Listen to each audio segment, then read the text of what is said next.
Say hello to the bad guy.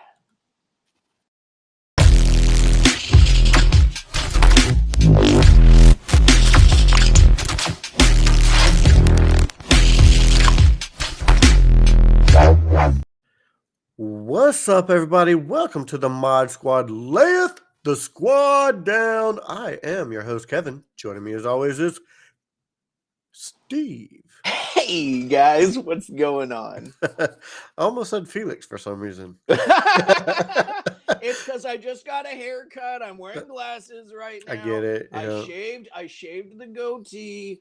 I do the... Yes, I get it. It's the flannel. It's everything. If I was wearing a baseball cap, you probably would have called me Felix.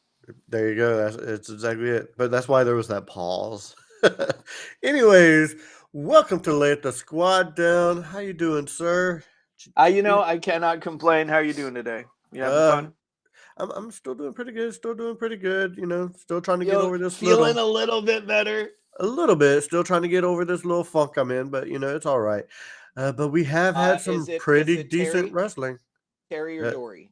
It's Dory. It was Dory. Dory Funk. Yeah. Gotcha. Yeah. Copy that. Copy that. Just keep wrestling. Just keep wrestling. Let's see. We to start off WWE Raw, we had a number one contender match. Bayley versus Alexa Bliss. Bliss wins. It was an okay match. And then kind of gives us a heel turn tease. Sorta. The moth symbol flashes on the screen as Belair and Alexa are kind of hugging, and she turns into like a Sister Abigail real quick and puts her into the thing, and then quickly looks right at the camera, and then comes out of it. Yeah. And like, oh my god, I'm so sorry. I'm so sorry. Oh my gosh, I'm so sorry. I didn't mean to do that. I thought it was interesting. But we shall see where this goes. Then we had a Chad Gable versus AJ Styles. After Alpha Academy and Yossi had a run in backstage, Chad Gable and AJ Styles met for the second match of the night. That was probably a good match. I'm not a big AJ Styles fan, but that was probably a decent match. And unfortunately, that did not air on Hulu. Oh, no. Yep, that's what we got. It was a good match. It was a pretty good match. Then we had the Judgment Day versus the Street Profits and Akira Tozawa. Judgment Day win. Shenanigans, of course, but it was okay. It was better than it was better than a Dominic Akira Tozawa match. Thank you. Yes, there you go. Then we have Johnny Gargano and Dexter Lumis came out before the match with a wagon full of WWE merchandise that they were throwing out to the crowd to celebrate the holidays. The Miz tried to steal it back in his bag of cash from Lumis, but Adam Pearce stopped him and made him return it. There's soon to be a double Money in the Bank ladder match. A double Money ladder match. I want to say that segment did not air on Hulu. Really? Yeah. What a weird segment. Like, that's a segment. They do this all the time, and this one just annoys me because WWE is the one that edits the program to send to Hulu. Like, way back in the day when you had Broken Matt Hardy versus Bray Wyatt at the Hardy compound, the week before, advertised the match. The week it happened, cut it out of Hulu completely. Oh, wow. Yeah, so they just, crazy. And then they'll give us the match, and I'll be like, where was the build-up for this? Well, they cut it out. Yeah, you got Dexter Lumis and Miz still continuing. That's fine. Miz is a great entertainer. If I could get Miz versus Johnny Gargano in like an actual serious match, I'd be very happy at a pay-per-view quality. Yes, I would enjoy that. Yeah. Yes. We had Candice LeRae versus Io Sky. Io wins. It was kind of it was just an okay match. Nothing spectacular. Kind of boring, but it was. You can say lackluster. Yeah, very lackluster. There you go. Better word than boring. I'll use that. I'll start using that more. Then Elias approaches Kevin Owens backstage and asking to be at ringside for his It's not, concert. no. What are you doing? It's not even after the months that you put me through. I told you before that was my brother Ezekiel. That was not me. I love that they're still sticking with that gimmick. I'm sorry, I didn't mean to interrupt you. That made me laugh. No, no, no. That's exactly what happens. KO just says basically after the struggle you put him through, you want him to be at ringside. It's freaking crazy. But then we had the Elias versus Solo Sequoia. Solo wins in a very, very boring match, or lackluster match, if you will. KO actually comes in to save Elias from a beating from the bloodline, but he still ends up stunning Elias anyway. So. With so Solo Sokoa Sequoia, yes. Or ends up. I like how he's adapted his cousin Umaga's. I do like that too. He reminds me a lot of Umaga, except for the dreads And and stuff. it really bums me out because I know we like for a fact if Umaga were still around today, he would have probably been in the bloodline before Oh Solo. yeah. Probably Definitely. before the Usos. Oh yeah, hands down, as the enforcer. So I get it. Then we had an Oscar versus Rhea Ripley. Oscar actually shows up with no face paint on and looks amazing that way. Stay that way. But Ripley gets the win on this one. You should follow Asuka on Twitter. She has been posting a ton of photos with her in like creepy clown makeup. Okay. With the contact lenses and everything, like full Pennywise, like it's super creepy. She's been posting some very interesting content on Twitter. All right, I'll check it out. Next, we have the main event of the night: Bobby Lashley versus Seth Rollins. Rollins wins.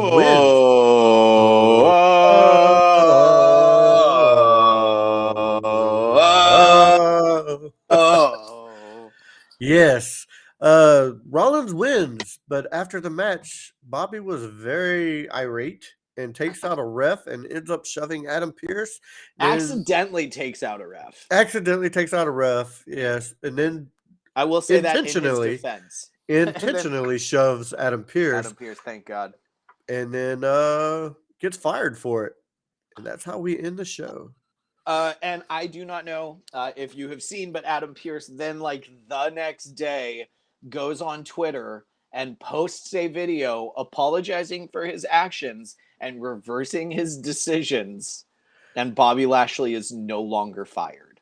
Okay, no, I did not see that. Yeah. Yeah. I'm on There you Twitter go. every day. I'm not a big Dude, fan of Elon Musk, but that is like my dirt sheet. That is my entertainment. Lots of good one punch knockout fights on Twitter. hey man, that's why you're here, the yin to my yang, to cover my back when I miss something. So there we go. The jelly to your peanut butter. That's Or should I right. say the peanut butter to your jelly? I don't know. We You can shall be the call jelly. ourselves Beauty and the Beast. You can figure out who is who. There you go. Put down in the comments who you think is the beauty or And the who beast. is the Beast. And then we have SmackDown. Then we have SmackDown. Yeah, good transition. Uh, we have the women's tag team championship match. Liv Morgan and Tegan Knox versus Damage Control. Damage Control wins. Unlike SmackDown, this was not a good way to start the show because it was boring AF. And I am using the word boring on this one because I did not like the way this started out. I'm not gonna lie, I skipped right on over it when I started the show because I knew that Damage Control was going to win, and Yeah. I just didn't really want to watch it. So Then we had LA Knight calls out Bray Wyatt. Bray comes out and still says he never touched him. Yeah. Uncle Howdy appears on the ramp and just laughs and Yeah. laughs and laughs Yeah. and laughs. I do like when Bray Wyatt came out. He gave a little homage to Luke Harper with the yeah. That was kind of an homage to him. So I do like that. But yeah, the Uncle Howdy just laughing for what seemed like 5 minutes on the ramp. It was just too much for me before they went to commercial. They could have went to commercial a little bit earlier. They could have gone to commercial and then come back with Uncle Howdy still laughing. Yeah, I agree. Then we have the Intercontinental Championship match: Ricochet versus Gunther. Zenning General! Gunther wins. About to be a A good beatdown. match, though. It was a good match. Good, solid match. Look, anything with Ricochet is bound to be a good match. Yep. Bound to be a good match. But let's see. There's about to be a beatdown after the match, and then Braun Strowman shows up to save Ricochet to set up a Braun and Gunther match in the future. Oh man, I hope Braun doesn't get the Intercontinental Championship. That man should not have any gold around his shoulder, and I say shoulder because his waist is too big to actually pin a belt. Gunther I am not a Braun Strowman fan. Triple H has been cited as saying that a lot of the talent that has returned under his watch has had a very lackluster performance. I feel that Braun Strowman is one of those lackluster performances. I'm not going to lie. I also feel that Johnny Gargano is one of those lackluster performances. I agree. It could be the storyline that they're using with Johnny Gargano at the moment. And that is precisely what it is. It is not Johnny's fault. He is working with the best of the material that he is given. But Johnny Gargano is an absolutely talented wrestler in the ring. Braun Strowman. I feel like they're setting up eventually a Gargano versus the Wild Man. Can't remember his name now. The Wild Man. Johnny Gargano. He's injured right now. Tommaso Ciampa. There you go, Tommaso Ciampa. Yeah. You think they're going to put them against each other? Yeah. Especially the matches that they had in NXT. Sure, but I think they work better as a tag team as DIY. Well, Gargano was with The Miz at the beginning, of all this, so we'll see. Yeah, but when it's all said and done, I think that Tommaso will end up siding more with Johnny than he would The Miz, regardless of the relationships that they've had on TV. But that is neither here nor there, and we will see where it goes. What else happens on SmackDown? There was a triple threat tag team match. Hit Row versus Viking Raiders versus Legado del Fantasma. Hit Row wins. That's all I got to say about that. I'm not impressed with Hit Row.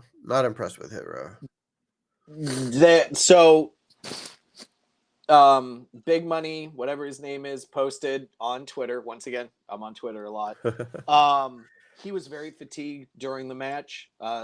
He posted a video of him 50 pounds heavier than what he is right now, clearing that exact move that he missed on. That was such a botch. It was a bad botch too. And it's because it's just because his legs gave out on him. Okay. That is the only reason on why it happened. You can look at the video on Twitter. It's very impressive. It's like watching Brock Lesnar actually hit a shooting star press. It's very impressive that he can do it, and it's just a mishap that happened to happen on live TV in front of 15,000 people. We'll see if he's allowed to even attempt it again. So yeah. What else did we get? Earlier in their night, Roman Reigns summoned Adam Pearce to his locker room, to set up a match December 30th in Tampa for a tag team match with Sami Zayn and Roman versus KO and an opponent of his choice. Yep. I'm sorry, I'm just going to interject. I have to say because it happened real fast. But at the beginning of the show, Sami showed up with the Usos. Mm-hmm. And I just had this looming feeling, and I could only look at Sami as Tommy in Goodfellas as he feels that he is about to go in being a made man. Yeah. And what they referenced, to set it up that way. Everything that they are setting up for this, I hate. You can go in, and when we get to the main of what happens, I'll go into why I hate of where they're going and why they're going and where I think they're going to end with. But please, Adam Pearce, Roman Reigns, opponent is choosing December 30th. And they end the show with a bloodline and Roman coming out to the ring. And John Cena appears and said he has a 20-year streak of wrestling at least one match and has not done that year here in 2022. He said that KO texted him and asked him to be his partner. He will be there in Tampa. Cena Claus is coming to town. Cena Claus is coming to town, yeah. I absolutely hate this, and I will tell you why. Please do. Because Cena and Owens are going to win. They are going to pin Sammy, and then Roman is going to kick Sammy out of the bloodline, causing him to turn face, and it's going to be Sammy and Owens versus the Usos for the tag championships at Mania, and they're going to win. And it's great. Sammy and Kevin being partners, being buddies, being champs. I hope that everything that I'm saying right now is 100% proven wrong. I hope that Roman and Sammy win against Cena and Owens, but it's not going to happen. It's John Cena. It's John Cena, yeah. It's Superman. It's Peacemaker. Like, it upsets me so much because I love Sammy in the bloodline so much. I do too. I really do. I love the relationship that he has with all of them, and it hurts my soul to know that this is where it's going. And hopefully it don't. Hopefully it don't. I hate it. Let's get into Dynamite.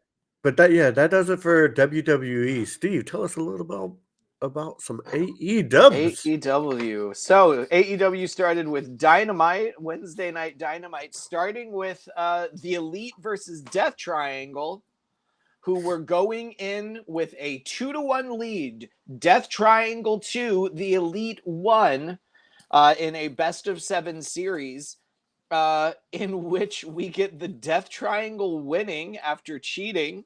Yep. And getting a 3-1 lead. Kenny Omega challenges them to the next match, being no disqualification, anything goes. It's then announced that if it gets, oh my gosh, if it gets all the way to LA, the hometown essentially of the Young Bucks, it's a ladder match on Dynamite for the tag belts. Yeah, they don't announce things like that if it's not going to get there. I understand that some of them really still think it's real, but like, come on now. The Acclaimed come on out to make an announcement. Max Caster's rapping, doing his thing, and they get attacked by Satnam Singh and Sanjay Dutt and Jay Lethal and Double J, Jeff Jarrett. And they see. See, I'm gonna say it right now. I love you. That right there, that's a Flair. Jarrett is a cross strut. Oh, okay. It's a double finger cross strut. Okay. That's Jarrett. Flair is straightforward. So, okay. And they oh man, they're setting up for like Jay Lethal and Jeff Jarrett to challenge for the tag belts. And I'm all for it. I love Jay Lethal. I love Jay Lethal in Ring of Honor. I've always been a fan of Jay Lethal, whether face or heel. It's great. I love them bringing in Jarrett with the history of all of that. Yeah. So I'm excited to see where they go with it all. The next match we get is the newly crowned 6 or 3-man tag champions. I don't know what the actual. Is it the 3-man, the triple crown champs? Yeah. I don't know. Brian Cage, him and the Pillars of Destruction, something Khan and Toa Leona, I believe, beat Dalton Castle and the boys for the ROH. Triple Crown champions for 3-man tags. I don't know what they're called. I'm sorry. Yeah. But Brian Cage ended up going up against Jungle Boy.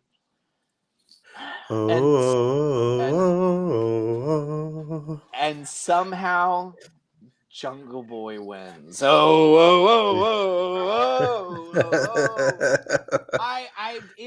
It should. I mean, Jungle Boy Jack Perry.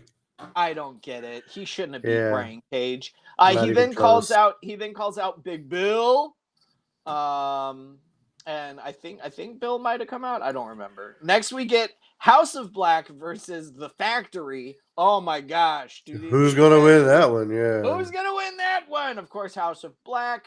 You get Chris Jericho going up against some jobber jabroni named Action Andretti. I'm gonna beat him no problem. Yeah. Oh man, such a good match. Action It Andretti was. beats Chris Jericho on Clean. Dynamite, clean. Oh, so good. Tay Mello versus Ruby Soho. Ruby Soho wins. Anna Jay comes storming down. I cannot take anything Anna Jay does seriously. She's so weird and stiff with the way she moves. I just it don't feel natural. It doesn't at all. Dude, yeah. Like I can't.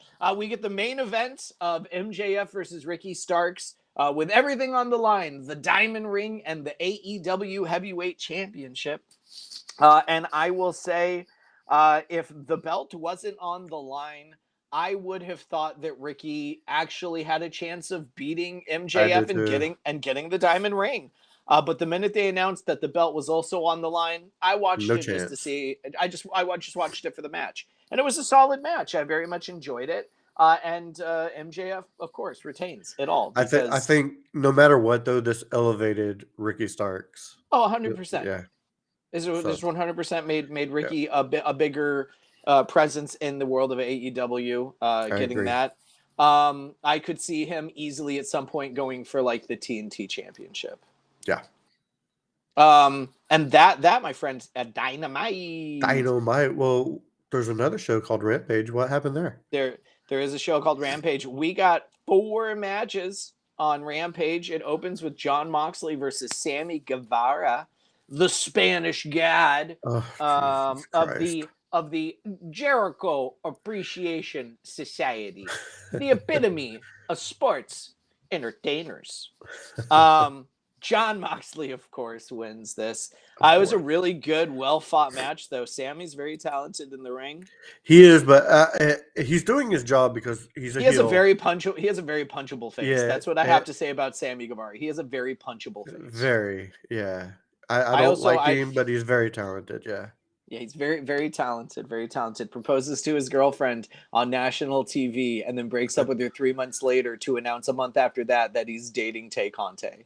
Who broke up somehow with her boyfriend within that month as well.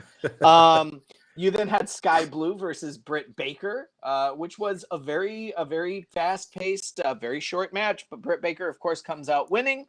Sky Blue is starting to impress me a lot. They're featuring her just a little bit more, and I'm really liking what she's doing in the ring. Oh, she's always been a very talented wrestler with everything that she does. I think that she, within the next year or two, could definitely become more of a main eventer in the women's division.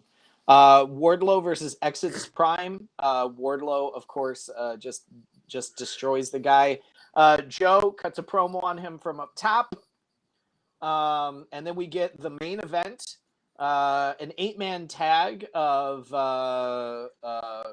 Kip Sabian, Trent Seven, and the Butcher and the Blade going up against Dustin Rhodes, Orange Cassidy, and Chuck Taylor and Trent Beretta, best friends. All right. I'm guessing best friends win. Yeah. Dustin Rhodes, Orange Cassidy, and best friends. You got to give the people what they want. Come out on top.